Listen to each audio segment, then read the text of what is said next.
Please remain standing for the presentation of the colors.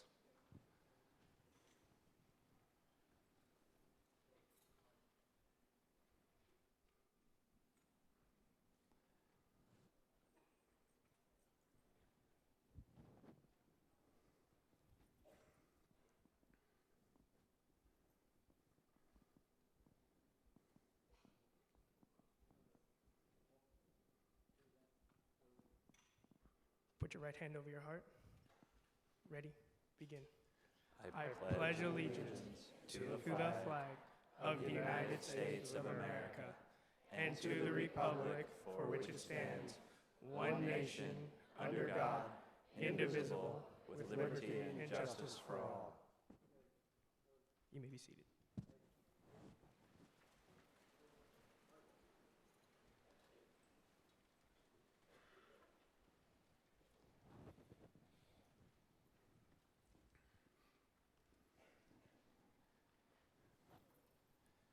Thank you very much, gentlemen. Excellent. Well, thank you very much. I want to welcome everyone today to our annual Medal of Honor Forum. This is the 6th year that we have done our partnership with the Medal of Honor Foundation. It is one of my very favorite events of the year. And I want to thank all of you who are here today to learn a little bit about the character development program done by the Medal of Honor Foundation and to talk about their amazing stories, as well as a little bit about why character is so important. But before we get to our panel, I just want to recognize a couple of the folks we have in the audience with us and thank them for coming. First of all, I want to thank a couple of the spouses of the recipients. We have Norma Donlin and Mary Morris. Thank you so much for coming today.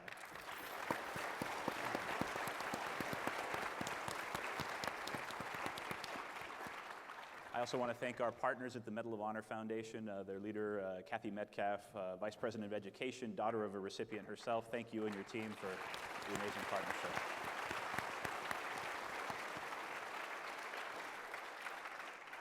From the Reagan Library, the Executive Director, Mr. Duke Blackwood, thank you for coming today.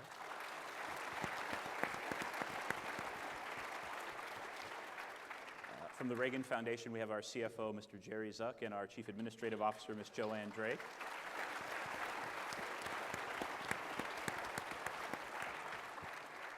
We have our friends from the Simi Valley Unified School District, a district that values character and citizenship like no other. Thank you for coming out today.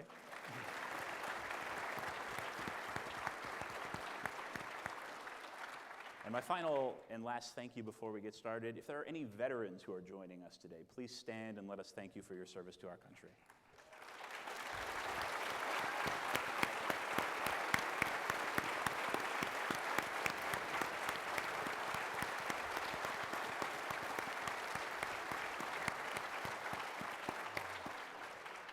All right, thank you very much. So, we're going to jump right into it. So I want to just introduce our speakers today. My name's Tony Penny. I'm the Chief Learning Officer here at the Ronald Reagan Presidential Foundation and Institute. And today it is my humble privilege to sit with the three of you on stage today. First, let me introduce Colonel Roger Donlin. Thank you for coming today. Thank you.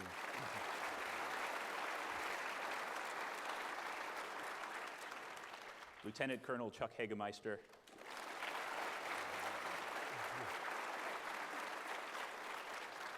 Both of whom made the flight out from the same airport in Kansas City. So thank you for leaving the greatest barbecue in the country and coming out here. And then Sergeant First Class Melvin Morris. Thank you so much for joining us today.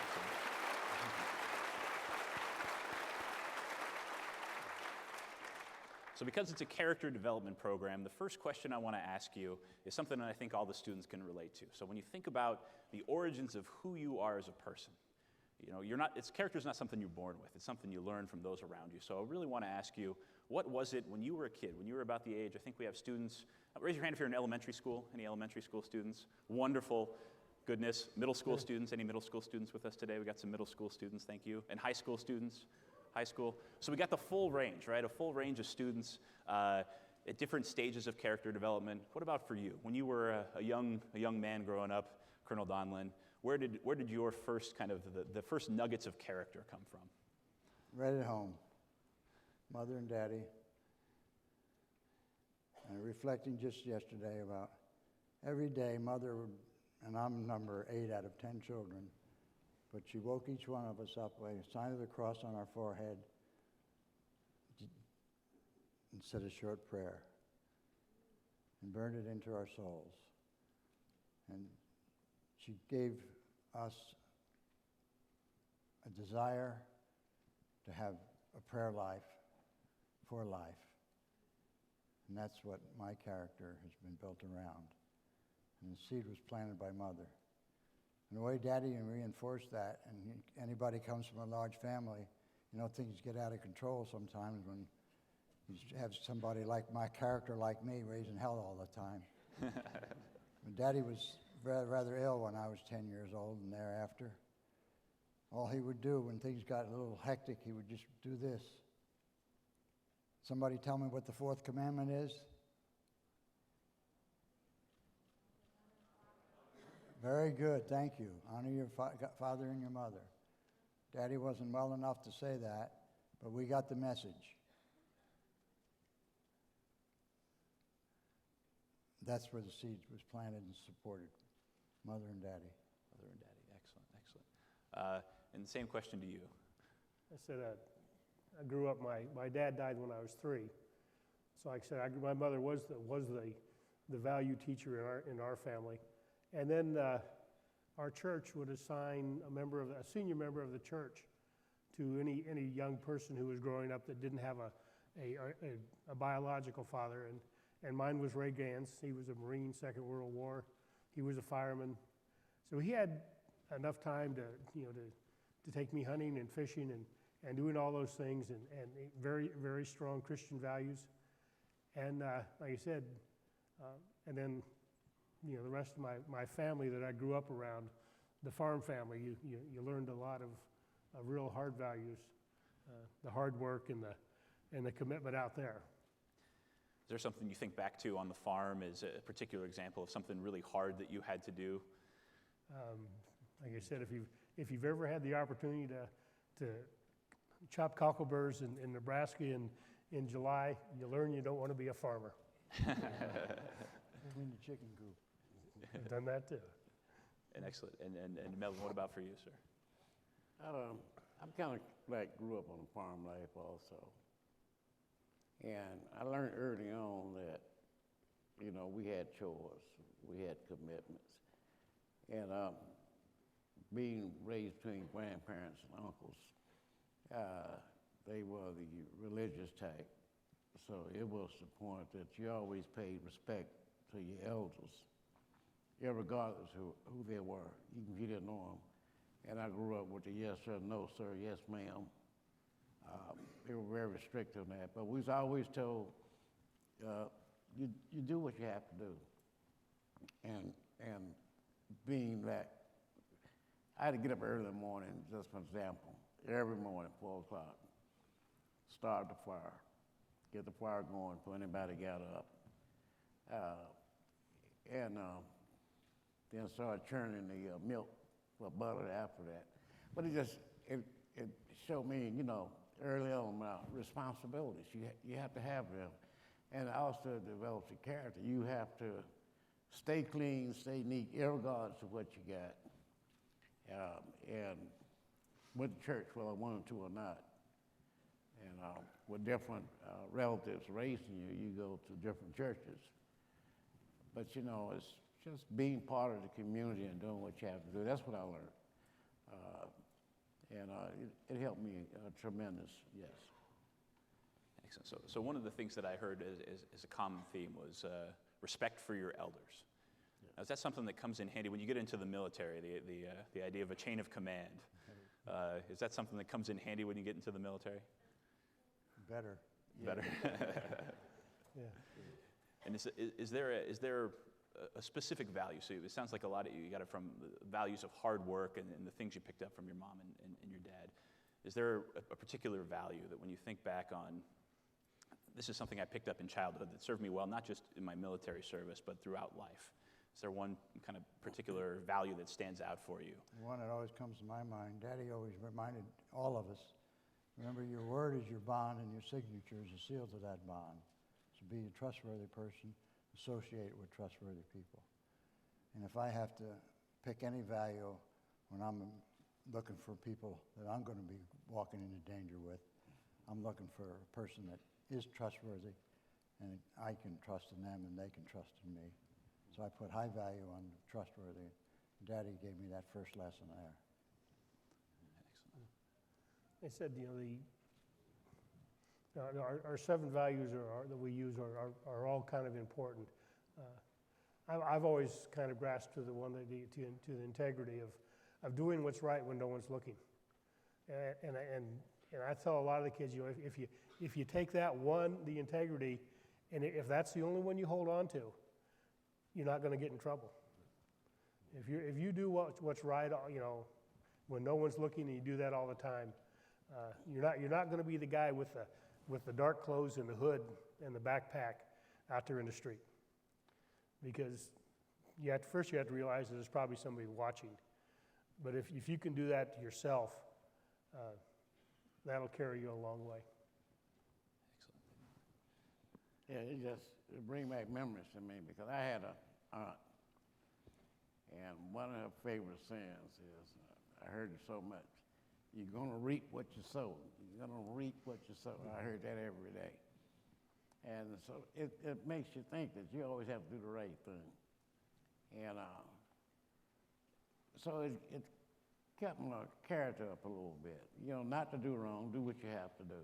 And that's one of the main lessons I learned. I think along the same line is that, and I don't think we get it out to the kids enough, is that when you throw something out there on social media, it's out there forever. And you need to think before you tap on your phone or you use your keyboard. You're going to reap what you sow. Is that stuff is out there forever. So I want to talk a little bit. So you have this backbone of your own personal character that's forged in hard work and integrity and keeping your word and your bond. And these are all things that help you in the service as well. And so this idea of service is also something that crops up repeatedly when we talk about character. How do you better serve your community? How do you better serve your school? How do you serve your country? The 3 of you, either by choice or by letter in the mail, had a call to serve. And I was hoping you could share with our audience what that call to serve looked like for you. So maybe we could start with Melvin this time. When I was in school, we didn't have much money. And like I said, farm life.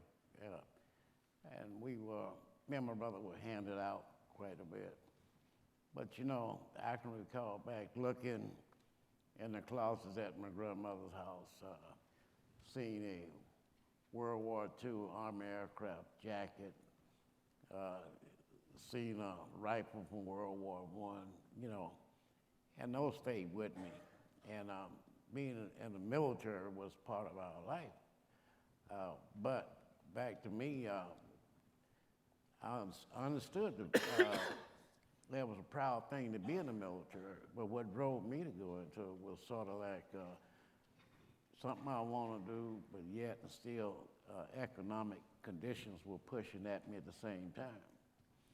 And so really going to the military to me was a win-win. If I hadn't went, I don't even want to think about the worst. So military has been a blessing for me. Excellent. And you were in the Special Forces, the Green Berets, correct?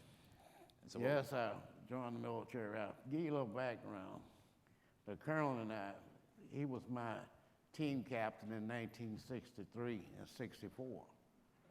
We go back that far. And we are still good friends. And whatever he did to me, I don't care. I still like him. But I respect him. We're always friendly with each other, but we go back that many years. And that's a lot of years to know somebody, but that's part of your growing up. You learn to recognize someone that does the right thing. And I try to do the right thing. It's difficult sometimes, but we do our best. Excellent. And same question to you. So I graduated high school in 1964. Vietnam was really started. And they were saying if you didn't stay in school, you'd get drafted. I spent my first year in college and another semester and ran out of money.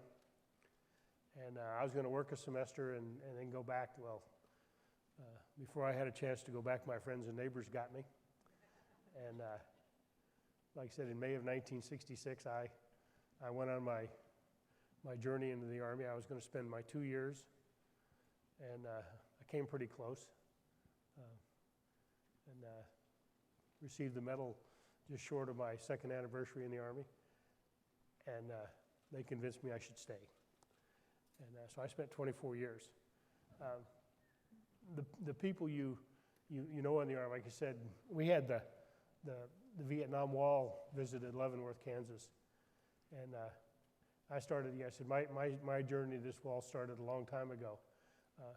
My bunkmate in basic training, Carmel Harvey, alphabetically they put you in the barracks back then, and we went through basic training together, and I went to medic training, and he went to the infantry.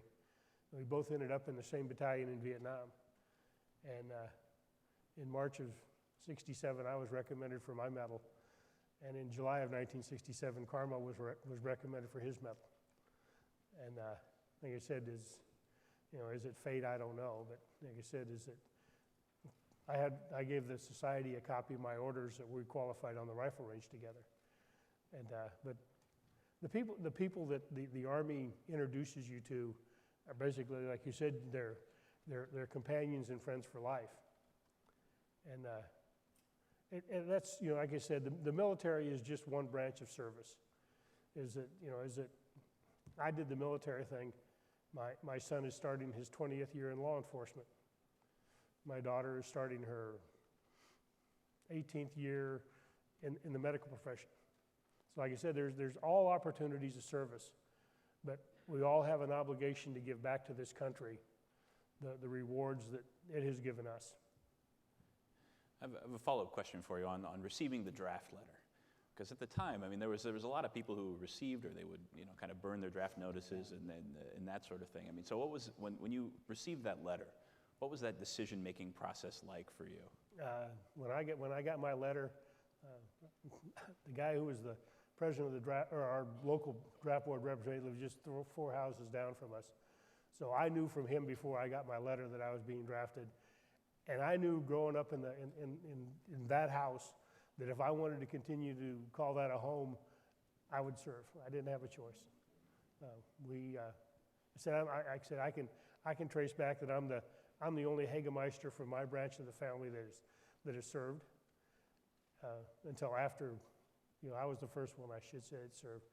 But you didn't have an option. If your country called you, you got to go. And just having that perspective, and I know our veterans from the Vietnam era, many of whom were drafted, now we have an all-volunteer force. Does that change your perspective on what it takes for the young men and women today who volunteer to sign up for the armed services? Like I said, the ones that are volunteering today, they're the best the country has. Is it to take that opportunity to give back to the country through that service? And like I said, it's just not that service. There's a lot of things that people can do to give back to this country, and that's what we need more of. Excellent. And Colonel Donlin, what about for you? You had a little more crooked path, right, to the way that you were serving? Well, this year commemorates the 100th anniversary of World War I. I'm not quite there yet, 100 years. sneaking up on it. But my daddy served in World War I. And my uncle served in World War I. So around the dining room table when we said grace before and after meals, Mother always found an opportunity to include a prayer for everybody that had served or are serving. It wasn't so long after I got my first chance to say grace at home. You had to wait and earn that privilege too. I remember the first time I said that. In the name of the Father, Son, and the Holy Ghost, whoever eats the fastest gets the most. I didn't get much that day. I ended up serving everybody. So you get lessons how to serve at home, chores, and you share the chores. But really, we took great family pride. Daddy's service, my uncle's service. My brothers, by the time I was 10, my older brothers were drafted into World War II, went into combat. And it was a natural thing for us to serve. And if I had to be honest with you, the first prayer I ever said to develop on my own was a prayer that I would be able to serve someday and serve in my father's shadow and my brother's shadow. My prayers have been answered. And I want to commend the veterans that are amongst your leading your students and your faculties and schools here today. They're continuing to serve. Service is not a short term, you serve for life. Find out where you want to serve, what makes you happy, where you can contribute the most. It's a gift to be able to serve. On that note, I want to give you a gift.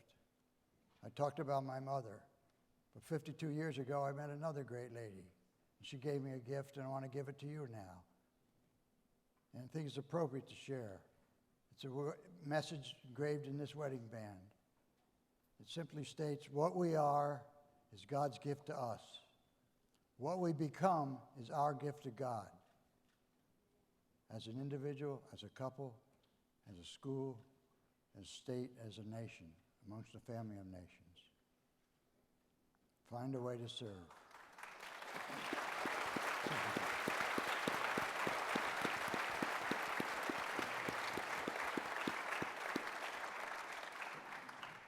So I want to follow that idea up a little bit with the idea of finding a way to serve, what we become, what we become together. And when you're in a unit, there's this concept of team. And this is something that students can relate to, right? Whether you root for sports teams or you're involved in either teams or clubs or organizations on campus, the idea of working together to accomplish a goal or a mission.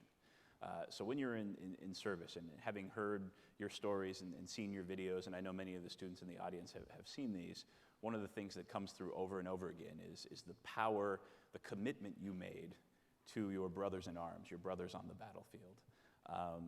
And I was wondering if you could share with the audience a little bit about how those bonds are forged, and how do those bonds years later, we're now several decades past when those bonds were first forged. Do you keep up those relations? How do those bonds play out over time? Maybe we'll start with Chuck this time, if you don't mind.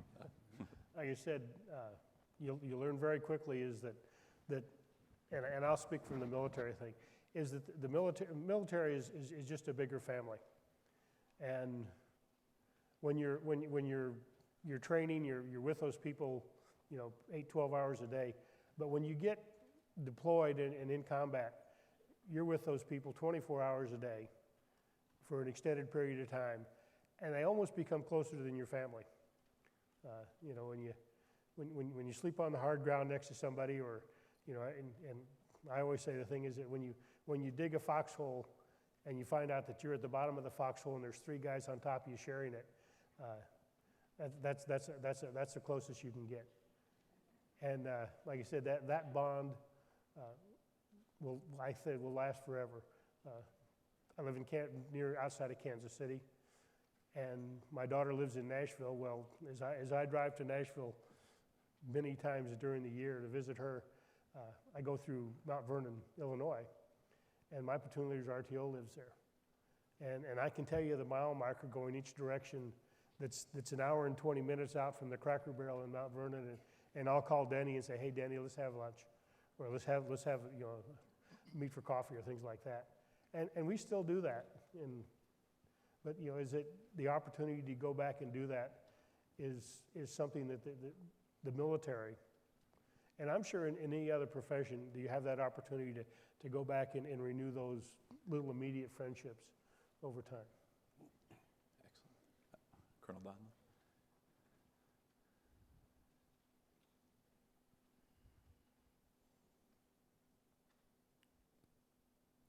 My small team, Special Forces, is 12 of us. There's 5 of us left. 4 Green Berets and 1 interpreter from Vietnam. We've been getting together for 52 years at one time or another, and we stay in contact. And like Chuck just mentioned, the bonds there are not identical, and in some cases stronger than your own siblings. You young boys and young girls in school, whether it's grade school, middle school, or high school, are finding out for the first time and early in your life what friendships mean, and the feelings of joy it brings you in your heart.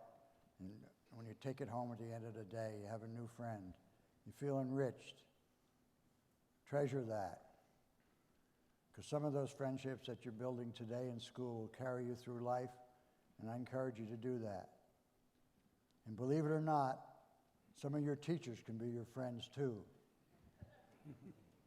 There'll be teachers and mentors and friends the rest of your life. One of my greatest friends was my high school Latin teacher, Miss Eleanor Lent. She introduced me to languages, which I was able to study and dabble in several languages throughout my life. But Norma and I would visit her every time we returned to my hometown in Saugerties, New York, and spend time with her. She lived to be 98 years old. Still a teacher, a mentor, and a friend. Think of it in the long term. Build upon it. God bless you.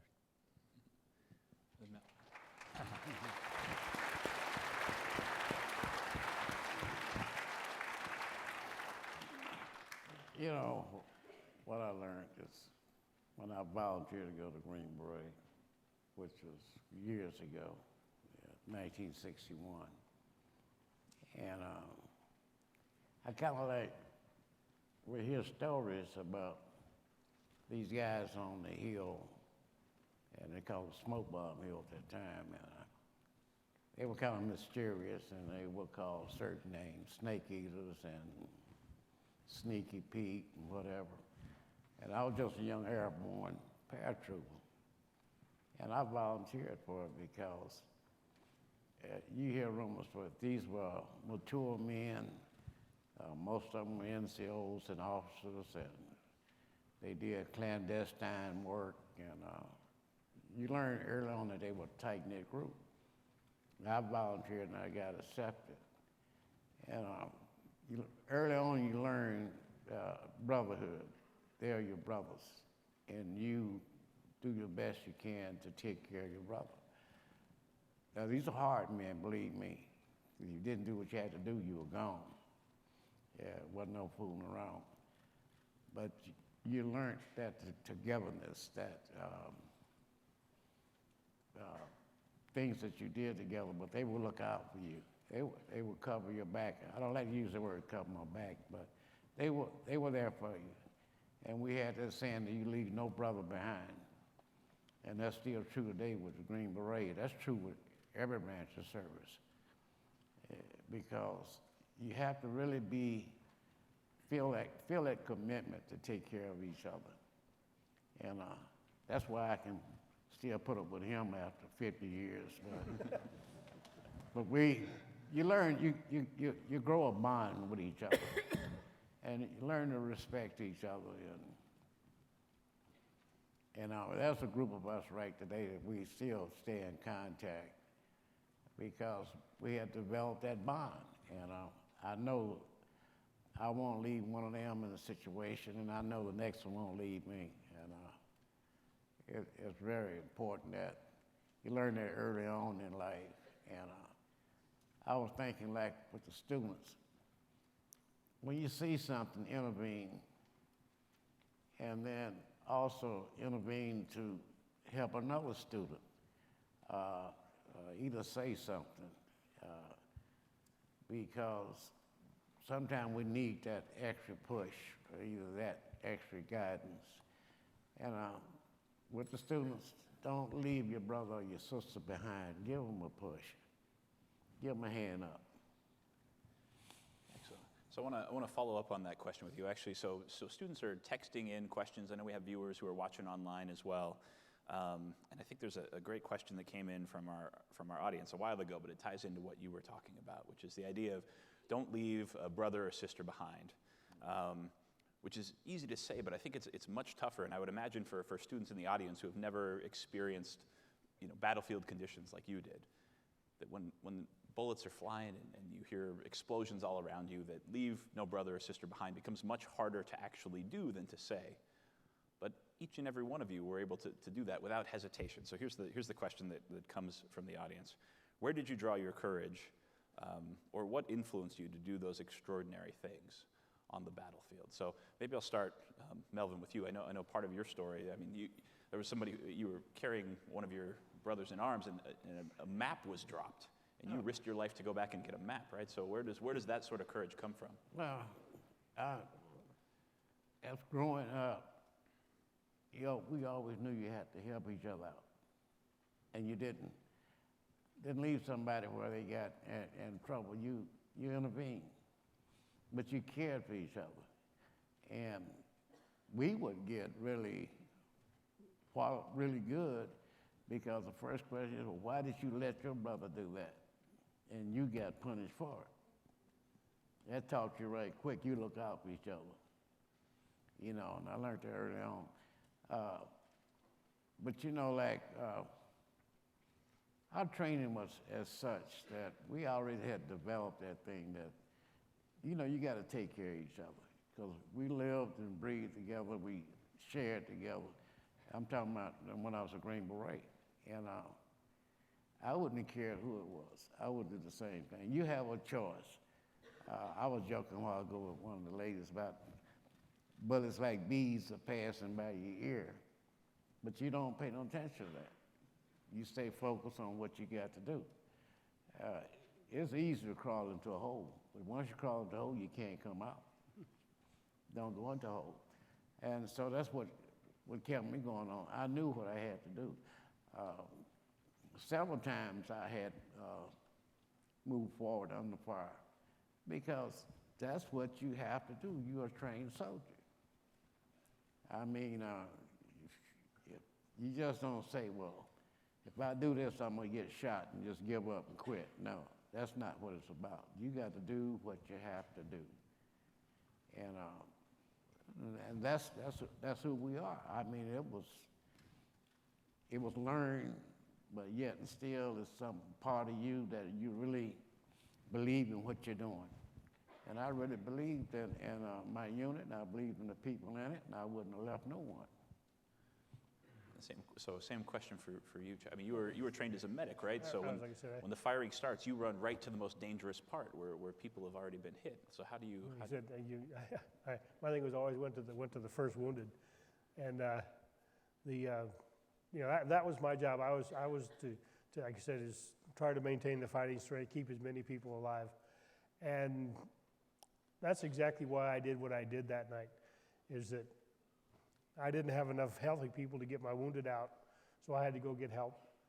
I was as a medic, I was kind of the least employed at the time, and I was talking on the radio with the company commander, adjusting artillery because we'd learned how to do that.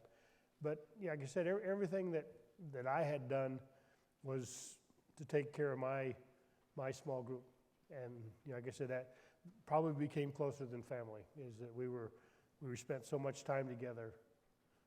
We'd been in the field together 96 days at that time, and so it was it's kind of a close bond when you spend 96 continuous, and you probably don't spend 96 continuous with too many of your family members. You get breaks and get away from them for a little bit of time, but we were together the entire time. Yeah, and if I have it correct, you don't have a Purple Heart, correct? I have no Purple Heart.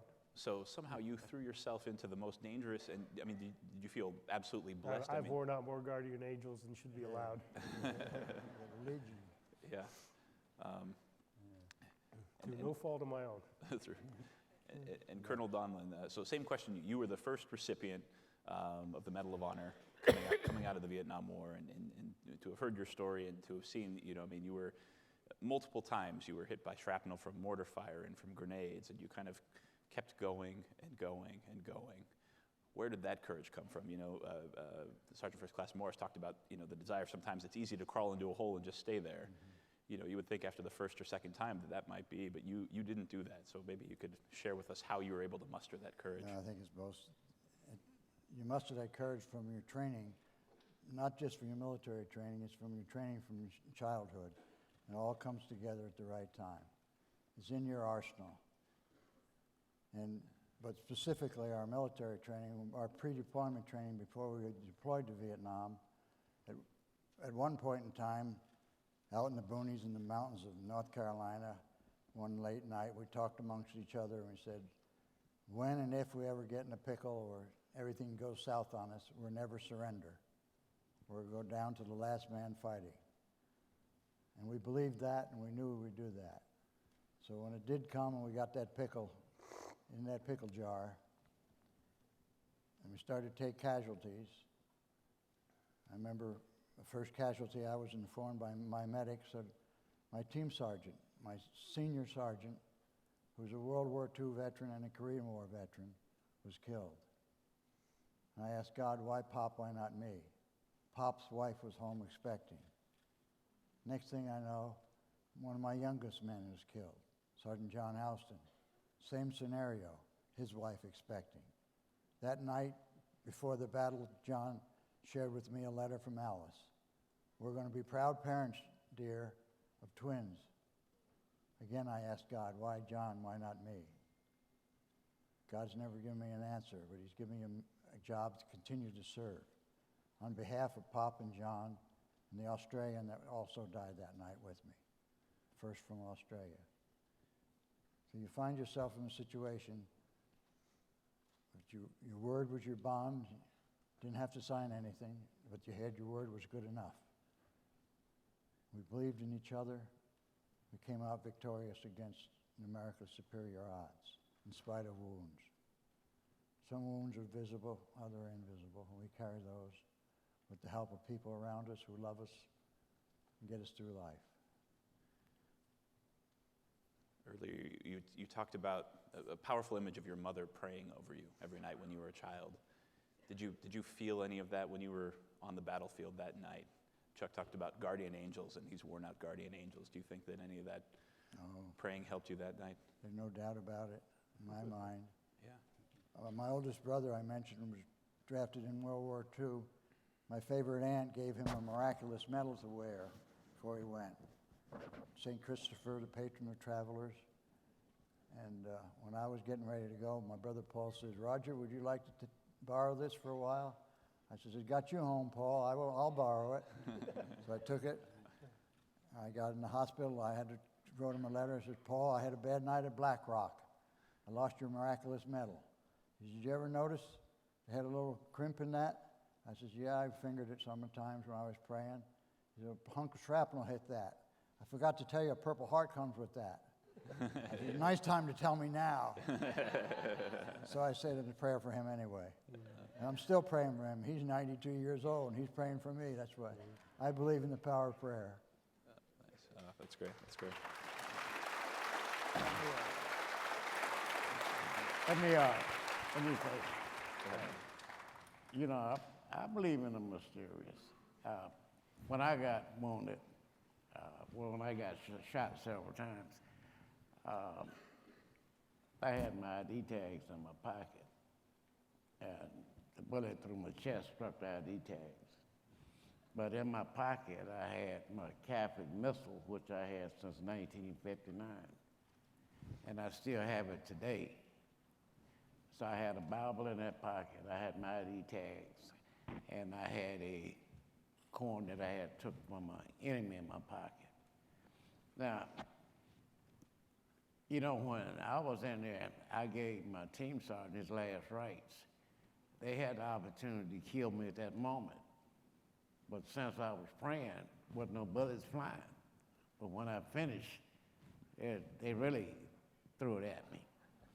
So I believe that in the mysterious, I really do. Because I start wondering sometimes, why are you still here? And to go back a little bit, the two men that was on his team, they were my best friends back then. And I escaped that one, but I still got caught up.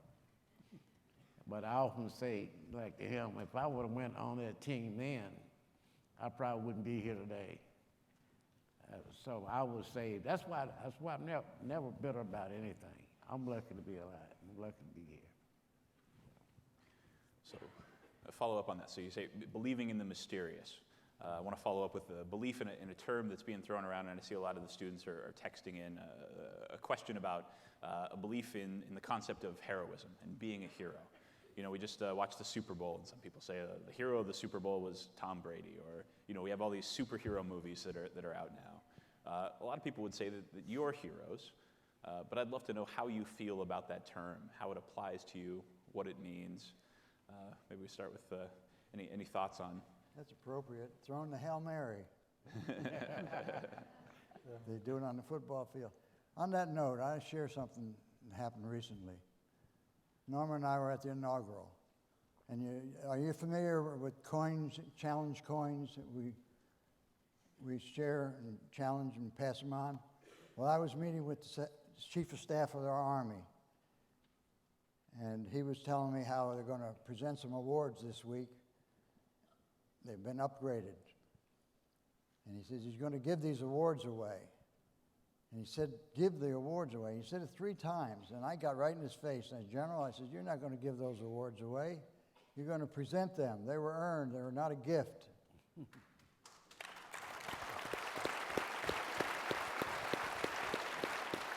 I said it very respectfully.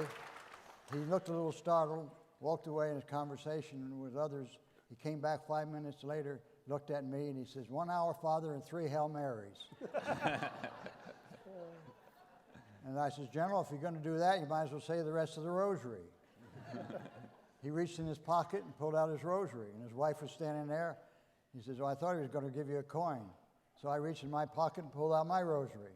Here we're standing there with 2 rosaries, not coins, and everybody's saying, what's going on here? Well, that's not the end of the story. It's obvious that both he and I are Roman Catholics. He says, you might be interested, Roger.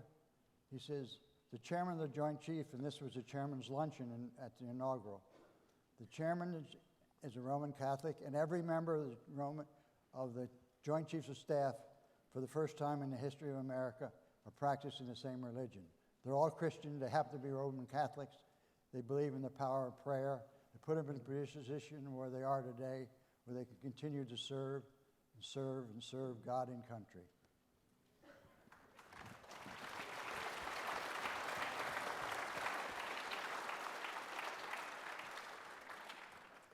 Like you said, what makes a hero?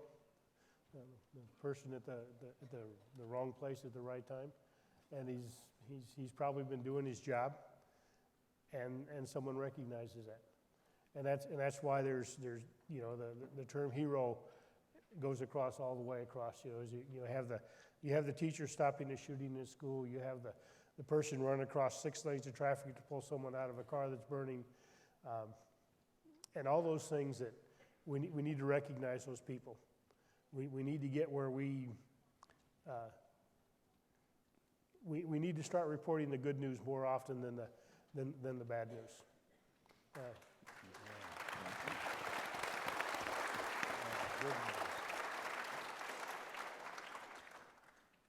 And Mel, what about you? The same thing. My wife, she gets mad because she know I'm going to help, irregardless. And I went to a car once, and 5 airborne soldiers had been killed in that car wreck. And I was the first one there to see what I could do. I knew I couldn't do nothing, but one was dying, and I gave him his last rites again.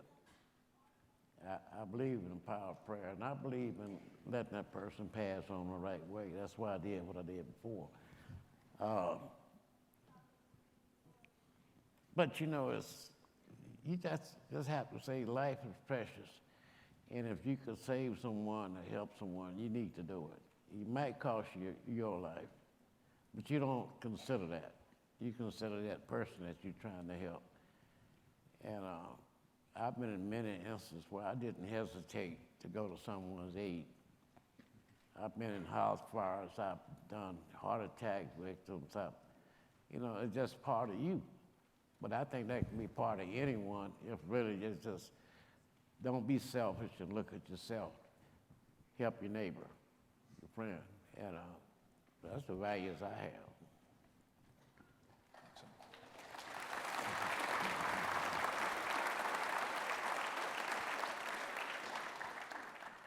Yes. I would like to encourage each of the students today, when you go home, look at your mother and your father through the lenses of your heroes. Yes. What they've done to sacrifice in their lives to give you the opportunity to be where you are today. In school, and we're gathering here from various schools throughout this beautiful state. in a beautiful library, focusing on your futures. So your mother and father have given you great opportunities. Find the time today to say thank you, Mom and Dad. God bless. Yeah, excellent. Thank you.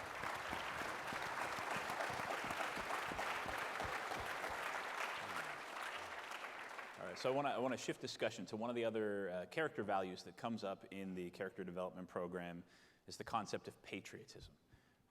And let me see, I'd like to play a clip of Ronald Reagan talking about patriotism in his farewell address. Let me see if we have this ready to go. I threw a curveball at my team about 20 minutes before, so if we aren't able to get it up, then we'll look at this. And informed patriotism is what we want. And are we doing a good enough job teaching our children what America is and what she represents in the long history of the world? Those of us who are over 35 or so years of age grew up in a different America.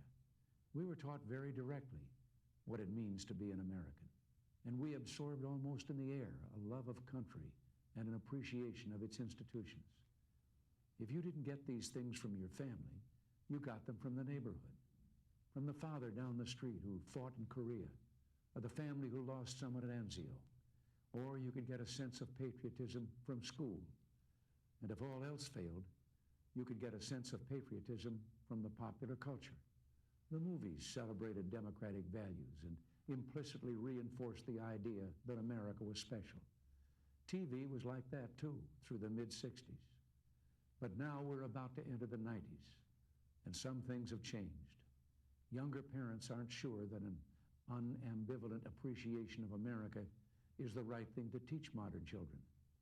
And as for those who create the popular culture, well-grounded patriotism is no longer the style. So we'll pause it there. So I'd love to just use that as a starting point for your thoughts on patriotism. So what patriotism means in this country has changed over time, from the founding, the Revolutionary era, being a patriot, at the end of the Vietnam era, and the way that the troops were welcomed home. What the concept of patriotism has evolved and changed over time. But I'd love to know what your thoughts are. What does patriotism mean to you? Why it is important? In what ways should students look to think about and be patriots in their existence at school and in their communities? Look at the word patriot. Pater, father. Family. That's the root. That part's never going to change. But the external influences, well, no matter what country you are, and a patriot of whatever country in this family of nations, everyone has a core value of patriotism for their respective country. And it's influenced by the interchange and exchange between countries. The one that has the strongest leader becomes the leader of the world. We've been there. We're being challenged now. So if we ever had patriots in my lifetime, the need today is greater than ever. The last 82 years I can account for. We've had it, we've done it in the past, we'll do it in the future. And the future is sitting in this room. The majority of this room is filled with the future. You're the future leaders. You have to carry the spirit of the past to forward. You can do it. I hear the echoes of your Latin teacher in your breaking down of the word patriot. I don't think that the term and the thing of patriotism is changed. We unfortunately have started to ignore it. It became inconvenient during the Vietnam era to wave the flag and things like that.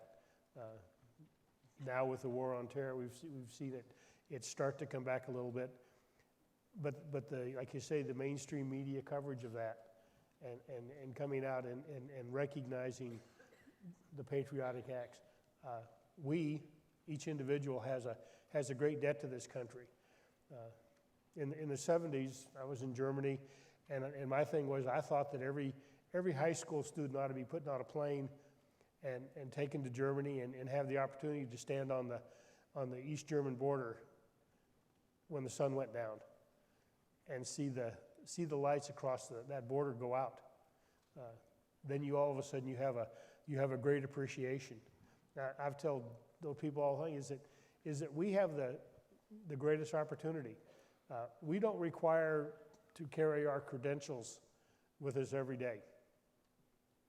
You know, is that in a lot of countries you're almost required to carry your passport as your personal identification. And we have so much freedom, and we owe so much back to this country. And those are the things we need to teach the kids growing up. And we as adults need to share that with the generations, because we've got a group right now that are rudderless and they don't know where they're going. And we just got, like I said, that's one of the reasons I work with the character development program so much, is that the next generation needs to have that firm rudder and understand, you know, what they need to give back to this country. Melvin, how about you? What's it mean to be a patriot? Well, you know, being an African American, I grew up respected my movements and everything. Didn't have much, but I can tell you this: I believed in my country, irregardless. And when we were going to school, we said a pledge of allegiance every morning. And then when I was a Cub Scout, I learned my Cub Scout pledge, my Boy Scout pledge. And then when I joined the military, I learned my code of conduct. And it says, I'm an American fighting man. I serve in force with guard my country and our way of life. And I'm prepared to give my life in its defense. And that's where I felt then. And when I was a kid, that's where I felt now. I only have one country, and that's this one. And I love this country. And then I'm willing to do whatever it takes to keep our freedoms. And when I say the word freedoms, he just mentioned, you don't have to walk around with paper to show who you are. You know, I love this country. And everyone should be a patriot, because look what we got. And to keep what we got to love our flag, love our country, do what we have to do to keep us safe. People will take everything away from us. Yeah. You know, too often we hear that cliche of freedom is not free. Well, it's right, it's not free. We have to give up blood and treasure. But you know what? We'll give it up in a minute to keep that flag flowing. Thank you.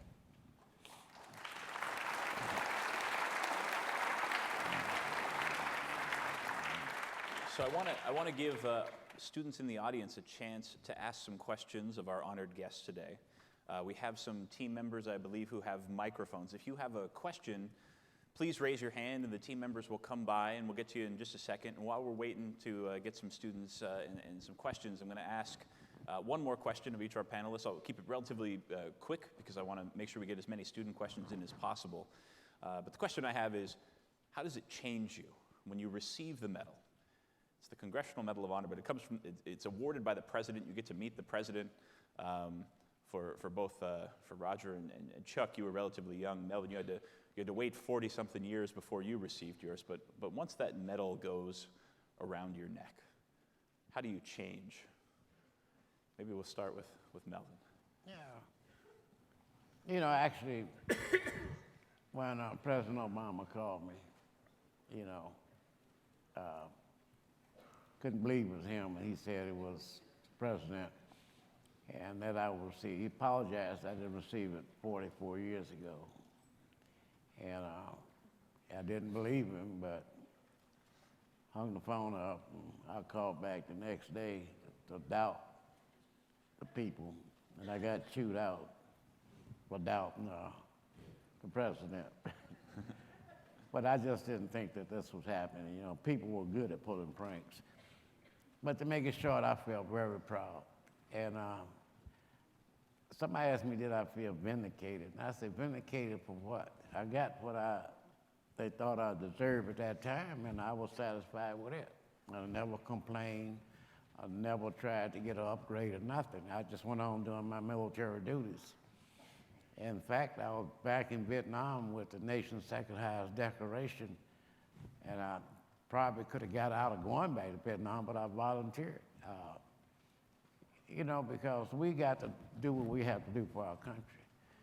And so it kind of changed my life in a lot. So I just found a renewed responsibility. And actually, before the CDP, I told them, I sent a letter to Washington about post-traumatic stress, about taking care of our interpreters overseas when they work for us, and also about reaching out to students. I wrote them a long letter, and I turned it in right after I received. I had wrote it months before, because that was on my mind. And I told them I wanted to work with the students, which I've had that privilege to work through the CDP as much as I can. But it changed my life a lot. I got to walk the straight and narrow, stay away from foolish stuff best I can, and I had to quit fishing. I love to fish.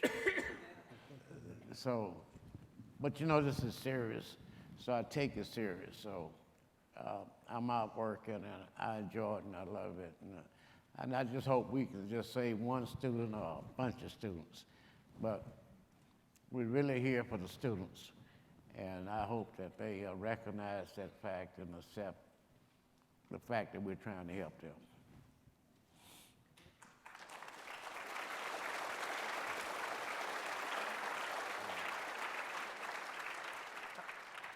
I've always answered the question of how did receiving the medal change your life. Can't answer it. Didn't get to live the other one. May of 1968, President Johnson put this on, and it's been a ride ever since. I had planned to go, to go back to Nebraska and go back to college, and didn't know what I would be when I grew up, and kind of in that state now. I don't know what to be when I grow up. We were in a social event last week, and somebody asked me where I grew up.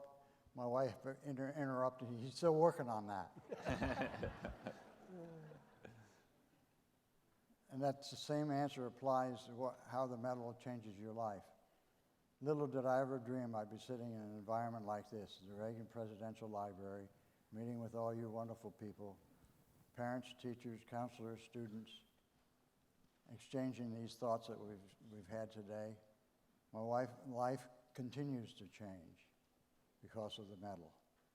One of the most endearing things that ever happened to me because of the medal, about a year later, some little girl saw a picture. I was a member of the Green Beret, the quiet professional. Well, the quiet went out the window when my picture showed up on the Saturday Evening Post cover. Or Piggly Wiggly, somebody shopping there found it on the news magazine. Norma found it. She said, I have to meet that guy. We met, and that's 52 years ago, and my life has never been better.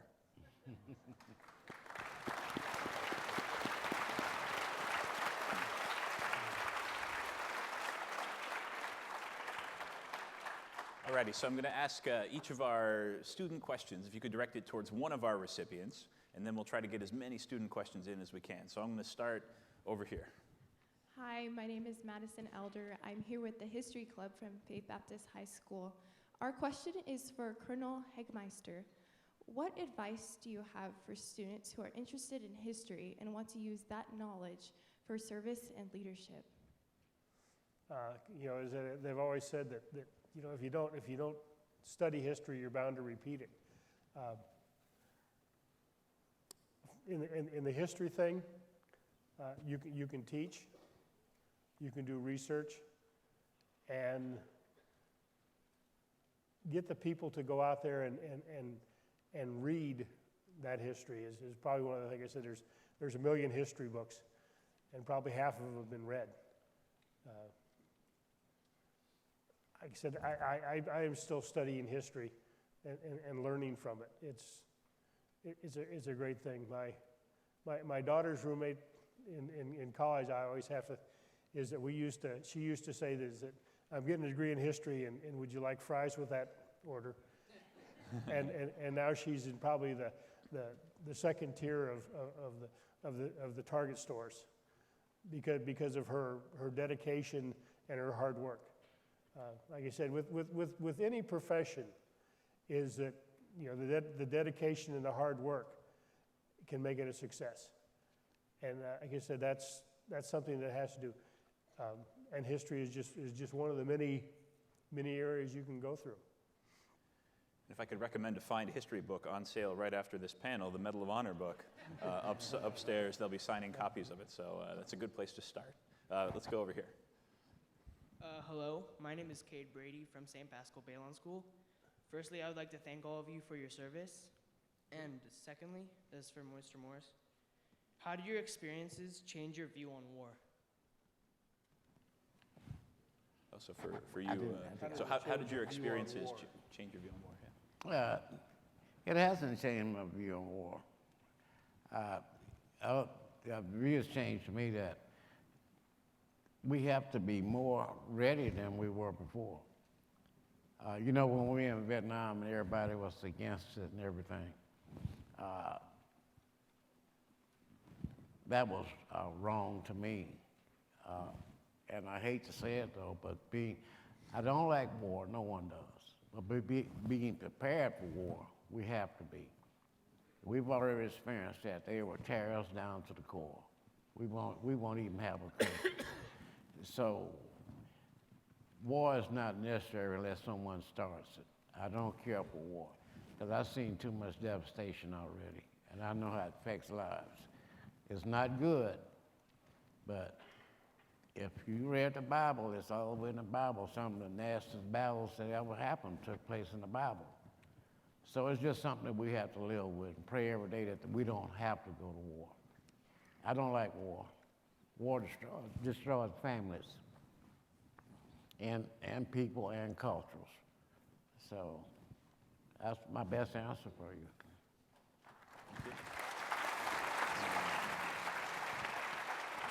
So now we're going up in the mezzanine there. Hi, my name is Wan Nguyen, and I'm a cultural exchange student from Royal.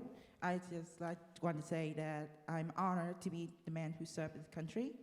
And I also have a question to Colonel Dolan.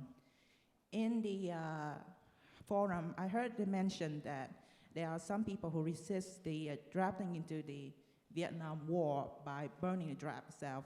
So the question is, does such disobedient and resistant act consider unpatriotism and not commit to citizenship? Thank you. Excellent. So, did you hear the question? Not all of it. Oh, okay, so the question was with people who burn their draft cards, this civil disobedience, is this considered patriotic, not patriotic? What was your thought on that when you saw it? Very good question.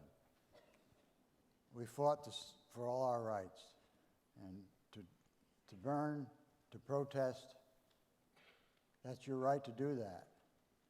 But burning a draft card is symbolic. That's negative. Disobedience is disobedience.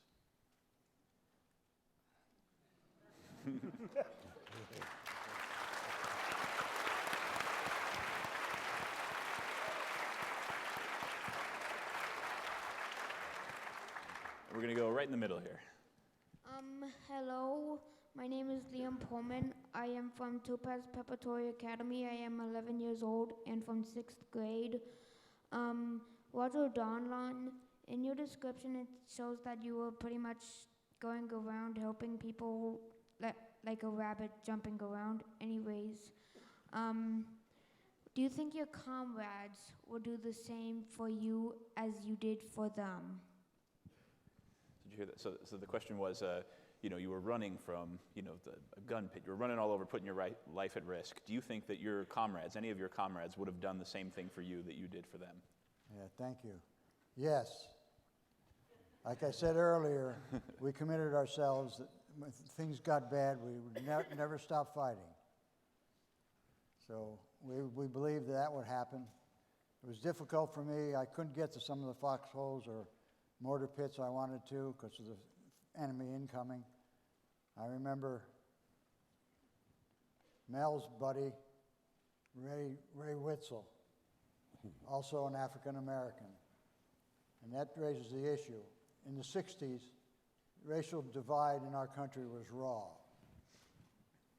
It has been, it's gotten better now, but we have a problem with discrimination in our society. But when I tried to get to Ray Witzel's position, I couldn't get to it for a couple hours. I finally got it out to Ray's position. He looked at me and said, "Well, I thought you were going to leave my black ass out here to die."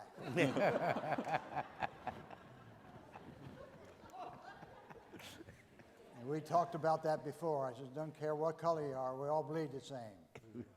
So we all love each other.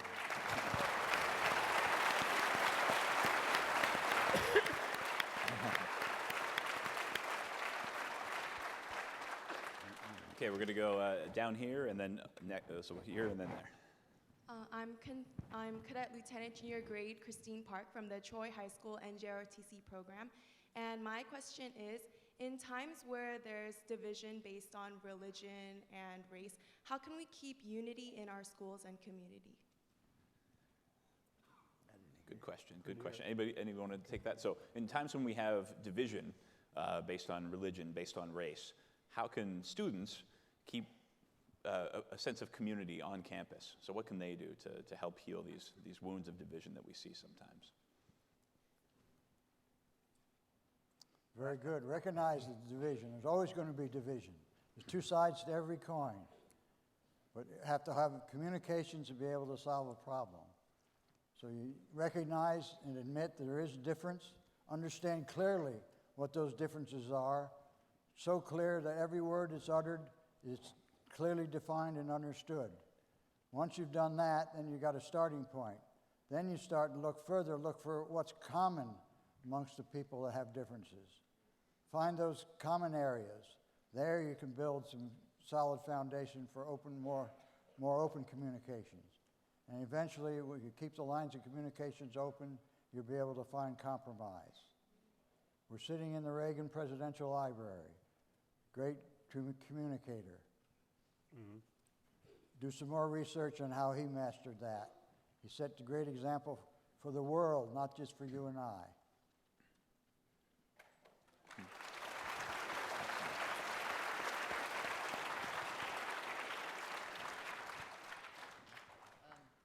Hi, I'm Cadet Airman First Class Grant from Royal High School's AFJROTC, and my question is directed to Sergeant Morris. For anybody who's contemplating about joining the armed forces, what advice could you give them? What do you think? For someone who's thinking about a career in the armed forces, what advice would you give to them? Go Army, beat Navy. Again.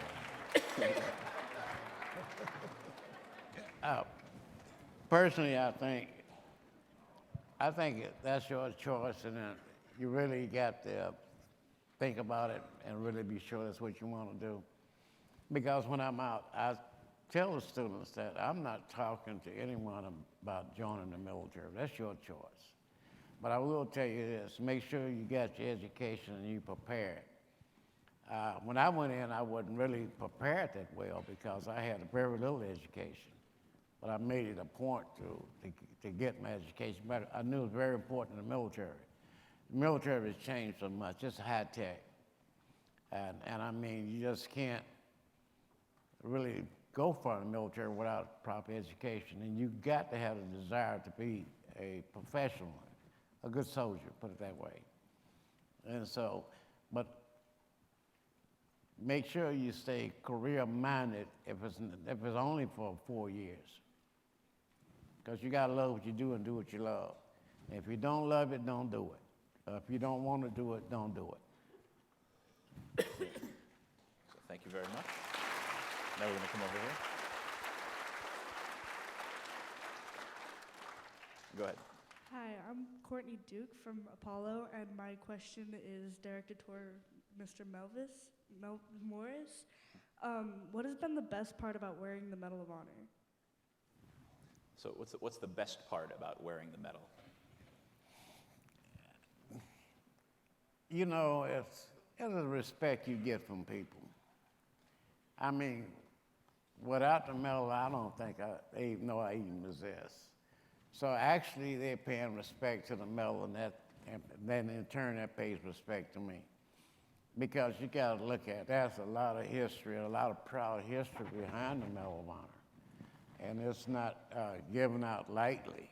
It's really a major process to go through to receive the Medal of Honor. So I wear it proudly, and you know, people come to me and say, shake my hand, I really respect you. I see people, I saw you on TV 6 months ago, and I'd be overwhelmed.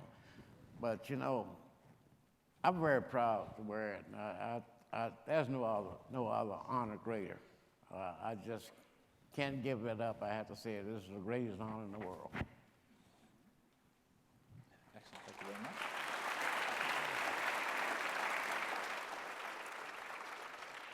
Right in the middle here. Hi, I'm Chloe from High Desert Middle School, and my question's for all of you guys.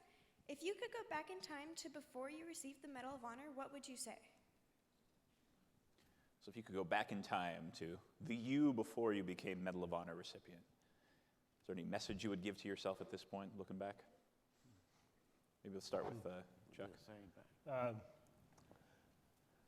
That's a good question, but I don't think you can, you know, there's no going back. Is that, you know, once you're dealt and how you play your cards, it's a tough thing to change. And you know, is that growing up, you have to think about, you know, how is this going to affect me in my future? I might have said to myself, as maybe I should have stayed in school. But like I said, I don't regret getting drafted. I don't regret serving my country. I think it was probably the greatest opportunity in the world. You know, as the opportunities it's giving me, like I said, you know, is that getting to put this on. Like I said, this just isn't mine. Yeah, there's a lot of people that probably would have the opportunity to wear this if you know, circumstances had changed, and I wear it for those people too. So like I said, it's an honor and a challenge to put this on every day, or whenever I have the opportunity to put it on.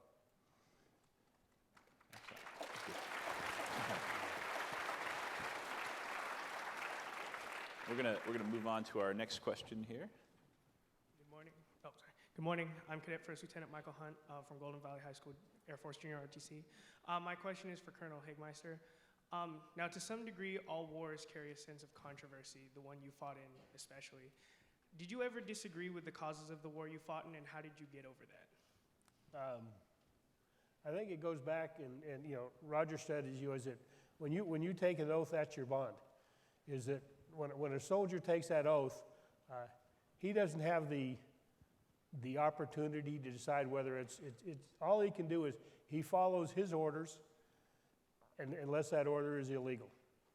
And you know, the execution or the opportunity to get into there is the responsibility of the politicians that got you there. Like I said, my group, my Vietnam era people, I think we did nothing wrong. We served our country quite proudly.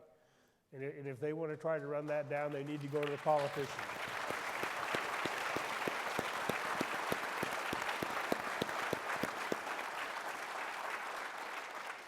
Thank you. Okay, looks like we have another one up in the mezzanine, and then we'll come back down here. Hello, I'm Cadet Airman First Class Ball with the AFJ ROTC from Royal High School. And I was wondering, for Colonel Donlin, did you feel as if it was your job to go out and help your comrades, or if it was just something you had to do because of your commitment to your comrades and their commitment to you? Thank you. All the above. That's a good answer. Yeah. That's a it's good not answer. only your job, it's your responsibility. And again, as I stated earlier, we gave each other our word. That was our bond to each other. And that bond was strong enough, it was stronger than life itself. think we have time for maybe...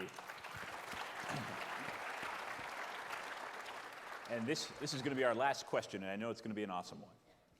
Hello, I am Upa Sharma from Vista Fundamental Elementary School. And Mr. Hagemeister, what did you first feel when you went onto your first battle? How about the first thing is fear, and then it's followed by responsibility, and you know those like I said, we were together all 24 hours a day, and those people were closer than family. It's like I said, the initial thing is fear, because you don't know what you're getting into, and then that your training kicks in, and then, like you said, by accident, the courage and all the other things happen. Is you learn your job, and then you have to go out and do it. But like I said, I think a lot of times the initial thing in combat is fear.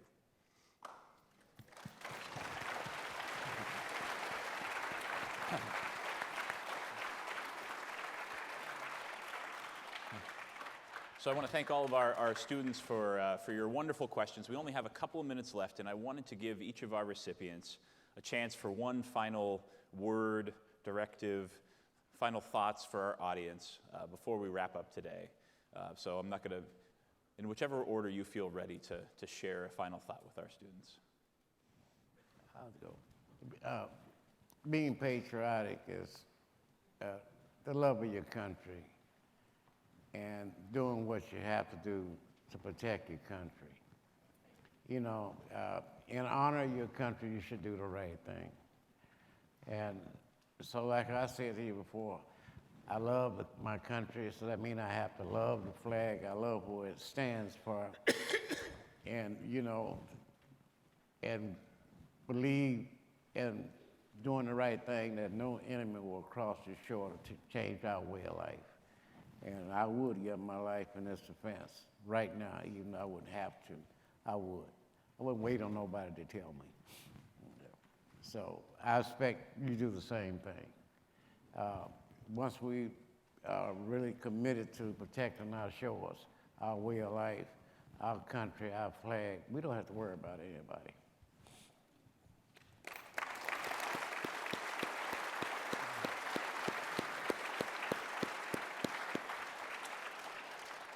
Like you said to our audience, wherever they are, is that you have a responsibility, whether you believe it or not. Is that when you were born, one of our recipients said, it says when he was born, he was given the greatest gift in the world, and that was his freedom. And if you want to keep your freedom, it's a hard job, and you got to you step up and get ready to do that. And think about that. Anything you want to do, this country will give you the opportunity to go there and do it. But you have to go out and you have to work for it. It's not free. You know, we have this generation out now that wants free college and all other things.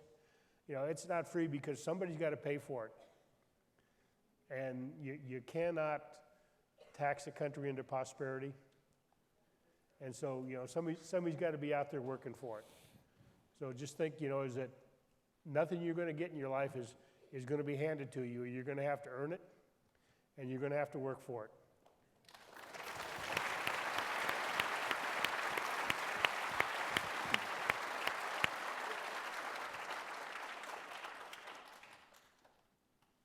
De oppressor liber. I use those three words in Latin for the purpose of saluting my Latin teacher, Miss Lent. The message, I think, is appropriate for our gathering here today. It's the motto of the Green Beret of Special Forces of the United States Army, to liberate the oppressed. That's why we served, we have served, we are serving, and will be called upon in the future to serve at home and abroad. The oath that we took in the past and they continue to take when we enter the armed services or serving our country. We support our Constitution against all enemies, foreign and domestic. They speak all languages. And on that note, I salute every language teacher, no matter what it is, because that opens the lines of communications. By show of hands, how many people are bilingual in the room? Very good. 30% at least, maybe 40%. It'd be better if it was 85 or 90%. It's a goal that I challenge you all to do. Try to become bilingual or multilingual. You'll be able to communicate better and to solve the problems of the world. They're going to be on your plate, young men and women. Boys and girls, you are today, but you'll be young men and women in a not too distant future. Be called upon great challenges. So continue your education. Go as far as possible in your formal education before you find that path where you're going to dedicate and commit your life's work. But as was mentioned earlier by Mel, find something you love, stick with it. God bless you.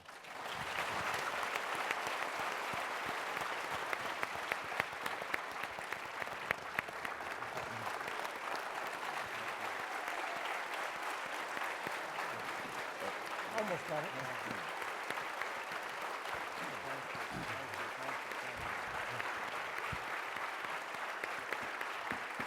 Thank you.